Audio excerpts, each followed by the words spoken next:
Dhimmi ulaa galaanaa yoo ka'u Itiyoophiyaan biyya ollaa wareerti yookaan biyya ollaa Itiyoophiyaa wareeru yaadni jedhu tasuma hafee hin beekum. Kanumaan wal qabatee dhiheenya kana Somaaliilaand waliin kan Itiyoophiyaan mallatteessite akkasumas dhimma ulaa galaanaa Eertiriyaa Asabiin wal qabatee Itiyoophiyaan Eertiriyaa wareeruu dandeetti yaadni jedhu kan ka'aa turee fi Eertiriyaanis yeroo garagaraatti deebii kanaan wal qabatee deebisaa turteerti. Kanumaan wal qabatee Itiyoophiyaan Somaaliyaa wajjinis yaada hamaa keessa kan galtee fi dhiheenya kana waliigaltee Turkiitti gaggeeffameen nageenyi jidduu isaaniitti akka bu'es kan yaadatamudha. Kabajamtootaa fi jaallatamtoota hordoftoota keenyaa sagantaa keenya kan guyyaa har'aatiif isiniif dhiyeessinuun dhimma ulaa galaanaa Somaaliyaan Itiyoophiyaa fi Ameerikaadhaaf yeroo takkatti kennaa jirtuu fi kan gaanfa Afrikaa keessatti nageenya biraa booressuu mala jedhamee yaadamaa jiru kan isin biraan geenyu ta'a. Hanga xumuraattiin waliin akka turtan isin affeera. Yaada sagantaa kana irratti qabdan karaa koomentiitiin nu barreessuun qaroo miidiyaa laayik, sheer, sabiskiraayib gochuudhaan waliin akka turtan isin gaafanna. Kennaan buufata waraanaa doonii Somaaliyaa Itiyoophiyaa US fi naannichaaf maal akka fidu kan isin biraan geenyu yommuu ta'u, Pirezidaantiin Somaaliyaa Hassan Sheikh Mohamud xalayaa bitootessa 16/2025 torbee lama dura Pirezidaantii Ameerikaa Doonaald J. Tiraampiif erganiin barbaraa fi basaasoon dabalatee buufataalee doonii fi waraanaaf US'f qofaatti kan to'attu kennuu fi dhiheessanii turan. Rooyiters madda isaa dippiloomaatiidhaan ragaa qaba jechuudhaan kan xalayaa kennuu fi qabiyyeen isaa dhugaa ta'uu mirkaneeffachuu yeroo gabaasutti gabaasaalee kana keessatti ulaa galaanaa kana Ameerikaan qofaa isheetti akka to'attuuf Soomaaliyaan eeyyamuu gabaasee jira. Ameerikaan galoo galaanaa Edan irraa buufata waraanaa fi doonii to'achuun faayidaan inni qabu Hassan Sheikh Mohammed xalayaa isaa kana keessatti guutumatti katabaniiru. Iddoon tarsiimaa waan dhiyaate kun hariiroo Ameerikaan naannawicha waliin qabdu cimsuudhaaf hiree bal'isam ulaa dhiheessii waraanaa fi loojistiksii walirraa hin cinne mirkaneessaa kiroodarii baay'ee barbaachisaa ta'e kanatti morkattoonni alaa biroon akka hin galles ni ittisa. Haa ta'u malee mootummaan Somaaliyaas ta'e Waashingitan yookaan Ameerikaan waa'ee kennaa dhihaate kana irratti odeeffannoo dabalataatiif wanti isaan barreessan yookaan afaaniin kennan tokkollee hin jiru. Somaaliilaand kan buufata doonii barbaraa bulchituu fi Somaaliyaa irraa guutumaa guututti waggoota 33 har'aa dura kan adda cittee fi of danda'uu labsitu kennaa pirezidaantichaa kana guutumaa guututti balaaleffatteerti.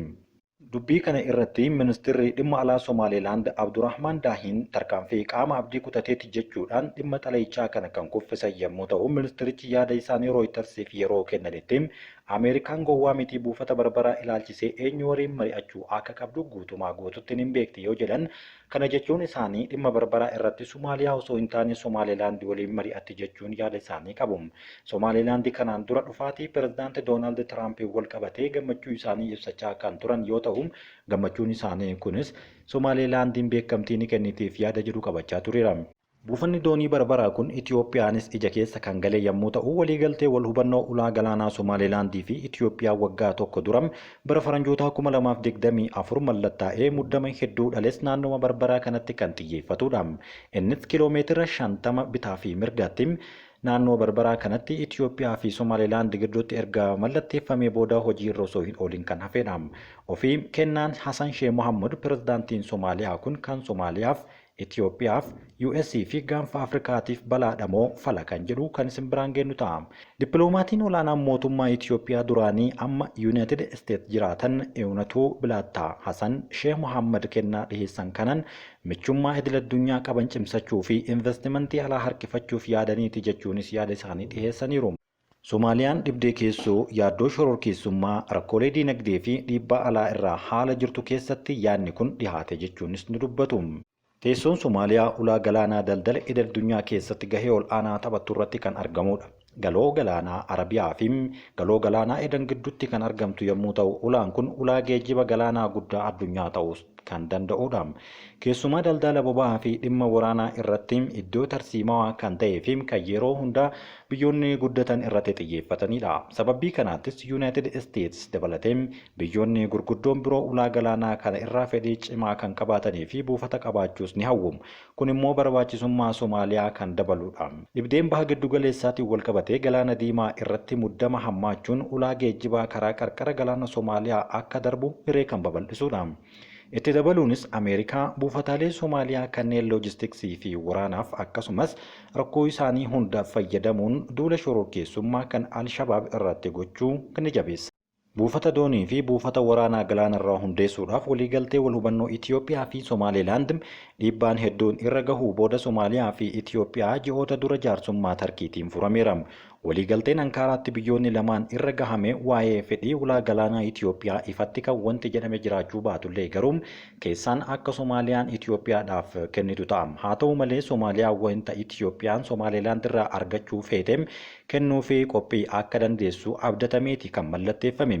Waliigaltee Ankaaraatiin duuba muummeen ministeera Abiyyi gara Moqaadishoo wayita imalan simannaan ho'aan isaaniif geggeeffamee jira.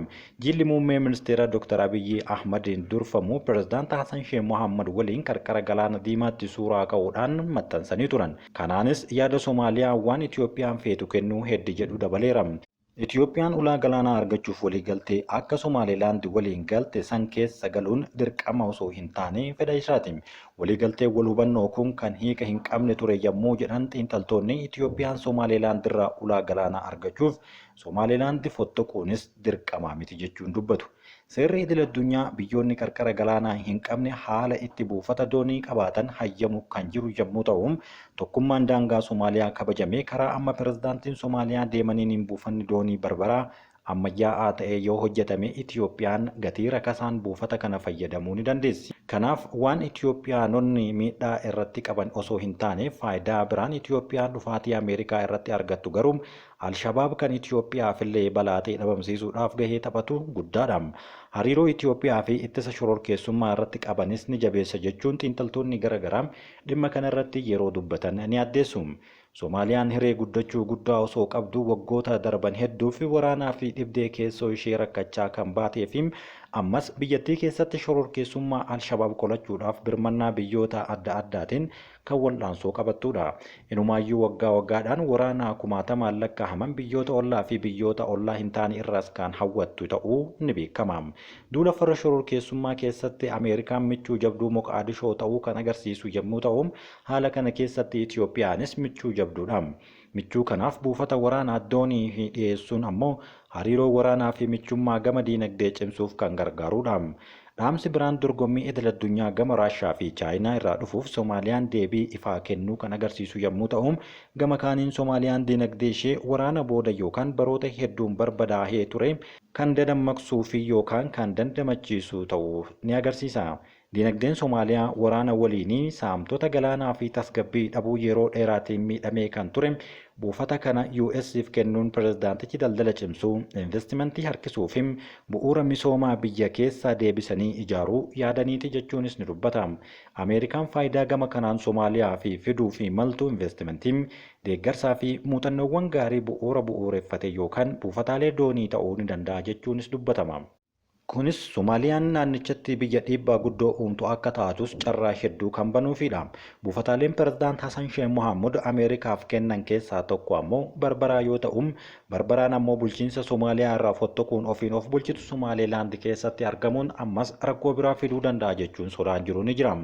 Somaalilaand ofiin biyya walabaa gochuudhaan ilaaltus akka biyya walabaatti beekamtii idil addunyaa osoo hin argamin kurnoota sadii lakkoofsifteerti. Karaa maraanuu beekamtii kana argachuuf kan carraaqtuu fi Soomaaliyaan ammoo sochii kamuu Somaalilaandiin birmadummaa goonfachuu dura kan dhaabbattuu fi kan itti daangesitudha. Ameerikaanis biyya beekamtii biyyoota mirkaneessuu keessatti dhiibbaa guddaa uumtu ta'uu ishee irraa kan ka'e kennaan Soomaaliyaa kun fedhii birmadummaa Somaalilaand dukkaneessuu danda'a jechuudhaan xiinxaltoonni ifatti dubbataniiru. Gaafii fottoqiinsa Somaalilaand kaastu salphatti akka lafaa ta'e yookaan lafumaa ka'ee akka hin milkaa'ufne gochuu kan danda'u fedhii fottoqiinsaa isaan yaadan kana keessatti yaada isaanii kana ajjeesuu danda'a. Dhiheenya kana tasgabbiin Somaalilaand keessa jiru Itoophiyaa fi gamtaa Araboota gamtoomanii irraa fedhiin gara isaanii goruu akka jiraatu sababa guddaa ta'eera. Ejjennoon mootummaa Itoophiyaa amma dura hunda dursinee Somaalilaandiif beekamtii hin laannu dhumas hin taanu gidduma galeessa keessatti kennina yaada jedhu qabam. US biyya dhageettii guddaa qabdu waan taateef Somaalilaandiif beekamtii biyyummaa kennuun balaa caamuu hin dandeenye keessa galti jedhee kan yaadanis ni jiru. Itoophiyaan garuu seenaa keessatti galaana diimaa guutummaatti to'achaa kan turtee fi inumaayyuu Itoophiyaa bira darbee hanga daangaa Yamaniitti bulchaa akka turte seenaan dubbatus yeroo ammaa kana biyya lakkoofsa ummataatiin baay'ee ta'ee garuu biyya galaana hin qabne ta'uudhaan beekamtii kan ishee argatteedha. Itiyoophiyaan sadarkaa addunyaattiyyuu biyya lakkoofsa namaatiin miiliyoona 130tti dhihaatu qabaattee garuu ulaa galaanaa hin qabne yommuu ta'u maqaan ishee jalqaba irratti kan barreeffamudha. Kanumaan wal qabatee ejjennoon Itiyoophiyaa kennanii fudhachuu irratti kan hundaa'u yommuu ta'u gama Eertiriyaa fi gama Somaaliyaatiin akkasumas gama Somaalilaandiitiinis kana bira darbee gara Keeniyaatis ulaa galaanaa argachuu fi misoomsanii itti fayyadamuu irratti yaada xiyyeeffannoo qabu yeroo gara garaatti burqisiisaa jiru. Inumaayyuu erga Dr. Abiy Ahmad gara aangootti dhufanii boodam dhimmi ulaa galaanaa baay'ee dhagahamaatiin jira. Kanaan dura paarlaamaa Itiyoophiyaa keessatti sagalee ol kaasanii gaafachuun iyyuu rakkoo ta'aa kan ture yommuu ta'u yeroo ammaa kanam namoonni paarlaamaa hoogganan iyyuu dhimma ulaa galaanaa ol kaasanii dubbachaa jiraachuun ammoo seenaa biyyattii kan jijjiiraa jirudha. Kanumaan wal qabatee gara Asabitti yoo dabarru dhimma Eertiriyaan biyyi kun na weeraruu danda'a yaada jettuun yeroo gara garaatti ibsa Itiyoophiyaa irratti baastuun itti fufteerti. Haa ta'u malee mootummaa Itiyoophiyaa irraa yeroo gara garaatti deebiin dippiloomaatotaa fi paarlaamaadhaaf akkasumas sagantaalee gara garaa irratti deebi'uu Itiyoophiyaan galaanaaf jettee biyya ollaa hin weerartu kan jedhudha. Eertiriyaan garuu kana amanuu dhabuudhaan yeroo gara garaatti biyyoota ollaa waliin mallattoo gara garaa kan mallatteessituu fi waliigalteewwan gara garaa biyyoota kanneen akka Masrii fi Somaaliyaa waliin yeroo gara garaatti magaalota isaaniitti imaluudhaan kan mallatteessaa turanidha. Kun ammoo shakkii Itiyoophiyaan daangaa isaanii weeraruudhaan ulaa galaanaa Asab weerartee qabatti kan jedhu sodaa of keessatti qaban yommuu ta'u waliigalteen isaan biyyoota lamaan kana waliin mallatteessan ammoo yoo rakkoon tokko isaan irra gahee kan walii birmatan ta'us kanaan dura biyyoonni sadeen ibsa waloon kennan irratti gabaasanii turan. Masriin biyya diinummaa Itiyoophiyaatiin maqaan ishee jalqaba irratti ka'uu taatus dhiheenya kana sababa laga Abbaayin wal qabatee diinummaa ishee kan jabeeffattee fi lagni Abbaay akka hin hidhamne yeroo gara garaatti kan mormitu yommuu ta'u dhimma ulaa galaanaa dhiheenya kana ka'aa jiru wal qabatee biyyoonni galaana diimaa hin daangessine achirraa waan takka akka hin arganne yaada jedhuun biyyoota kanneen akka Somaaliyaa fi Eertiriyaa dhimma kanarratti fayyadamuudhaan yeroo gara garaatti Kaayiroo, Asmaraa fi Moqaadishootti walgahii gara garaa kan geggeessanidha. Itiyoophiyaan bara faranjoota 2024 darbe keessam waggaa tokko dura buufata doonii argachuudhaaf Somaalilaandii waliin ulaa galaanaa mallatteessitus sababuma walii galtee kanaatiin biyyoonni ollaa kanneen akka Eertiriyaa fi Somaaliyaa irratti duuluudhaan ulaa galaanaa kana akka hin arganneef rakkoo hamaa keessa seensisanii turan. Haa ta'u malee gaanfa Afrikaatti rakkoon hamaan erga uumamee fi muddamni hamaan erga uumamee boodam waliigaltee Ankaaratti taasifameen jaarsummaa Tarkiitiin rakkoon Itiyoophiyaa fi Somaaliyaa gidduutti ija baasee ture yeroo ammaa kana tasgabbaa'uun mul'ataatiin jira. Xiinxaltoonni, barreessitoonnii fi yaada kennitoonni gara garaa Soomaaliyaan ulaa galaanaa Itiyoophiyaadhaaf kennuuf yaadde yeroo ammaa kana Ameerikaadhaaf akka kennaa jirtu kan dubbatamu yommuu ta'u kun ammoo gaanfa Afrikaa keessatti rakkoo biraa kaasuu danda'a yaadni jedhus yeroo gara garaatti irra deddeebiidhaan kan dhagahamudha. Haa ta'u malee muummeen ministeera Itiyoophiyaa kennanii fudhachuu irratti yaada hundoofna jedhuun Keeniyaa waliinis kanaan dura mallattoo wal fakkaatu kaahanii jiru. Kabajamtootaa fi jaallatamtoota hordoftoota keenyaa Itiyoophiyaan ulaa galaanaa ni argatti moo hin argattu yaada jedhuun garuu gara fuulduraatti kan itti deemamu ta'a. Yaada qabdan karaa koomentiitiin nu biraan gahuun dagatina. Waan nu dhageeffattaniif galatooma.